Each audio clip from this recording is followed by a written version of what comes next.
माझा आळशीपणा लय नडतो बघा. कधीतरी ह्या शेंगदाण्यासारखं मी पण भाजून भरडणार आहे. नुसती भरडणार नाही, चांगले खरपूस भाजून भरडणार आहे माझा आळशीपणा मला. अहो काय झालं, सकाळच्या तयारीसाठी शेंगदाणं मी भाजून ठेवलं कूट करण्यासाठी आणि आळूच्या पानाच्या वड्या करायच्या होत्या. आता हे व्हिडिओ टाकायचा बघा राहूनच गेलेलं.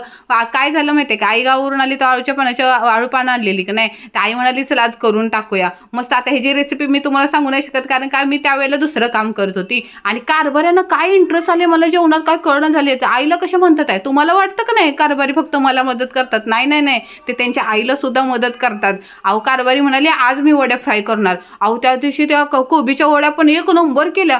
मी एवढे वर्ष झालं जेवण करते, आई एवढे वर्ष झालं जेवण करते आणि कारभारी न कधी किचनमध्ये पाय ठेवणारे अचानक जेवण करायला लागले. जेवण नाही बरं का, फक्त वड्या फ्राय करायला लागलेत आणि काय त्यांच्या हाताला टेस्ट आले काय सांगू राव. आईनं सांगितले की आणि मी पण सांगितले परत एकदा आम्हाला अशाच वड्या करून पाहिजेत बाबा.